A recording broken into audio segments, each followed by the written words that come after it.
आप सभी को आरती अक्षरा का प्रणाम। जय माता दी।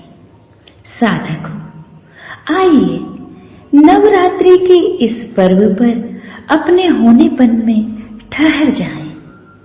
अपने भीतर की स्त्रायण ऊर्जा की जीवंतता को, अपनी प्राण ऊर्जा के प्रवाह को अनुभव करें। आइए जानें माता के पूजन में होने वाले विधानों को, उन विधानों को गहराई से समझें। क्या है आवाहन, क्या है स्नानम, चंदनम, अक्षत क्या है, क्या है पुष्प चढ़ाना, क्या है धूप दीप जलाना, क्या है नैवेद्य चढ़ाना, तांबूल श्रीफल क्यों चढ़ाते हैं, कपूर जलाने का क्या रहस्य है, क्या है पुष्पांजलि अर्पित करना।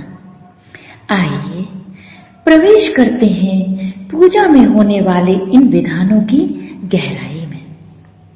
सबसे पहले डुबकी लगाते हैं आवाहन की गहराई में। साधकों, हमारे भीतर विशुद्ध चैतन्य सत्ता की स्त्रैण ऊर्जा की पावन लहरें हैं। उनकी अनुभूति करना ही आवाहन है। अपने शरीर रूपी वाहन को इतना निर्मल, इतना पवित्र, इतना सात्विक कर लें कि दैवीय तरंगें तरंगित हो जाएं, तो यही पूजा में आवाहन होगा। आवाहन की यह पूजा विराट सत्ता को निमंत्रण है। जब हम पूरे मनोयोग से उस चैतन्य शक्ति का आवाहन करते हैं तो अनायास ही हम अपने होनेपन में ठहर जाते हैं। कर्ता भाव विदा हो जाता है।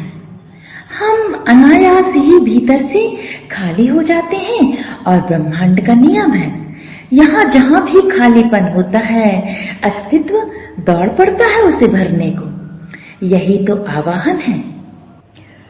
जब हम भीतर से खाली हो जाते हैं तो ब्रह्मांड का नियम है, यहाँ जहां भी खालीपन होता है अस्तित्व दौड़ पड़ता है उसे भरने को।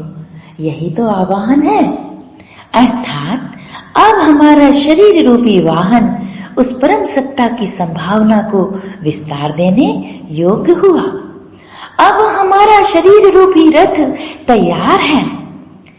जब हम शांत चेतना में स्थित होकर दैवीय चैतन्य शक्ति को पुकारते हैं, बच्चे की तरह भोले हो जाते हैं, तो हमारी शरीर रूपी वीणा में फिर जो स्वर बजते हैं वह माता रानी के दिव्य स्वर होते हैं।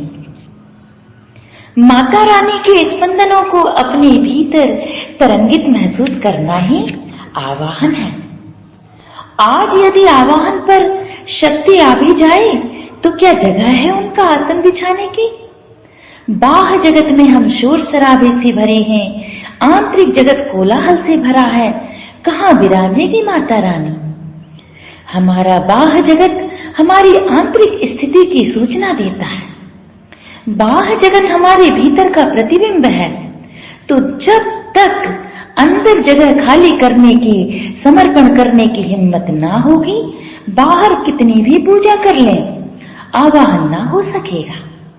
आओ ना, इस नवरात्रि पर शक्ति को विराजने के लिए जगह खाली करें।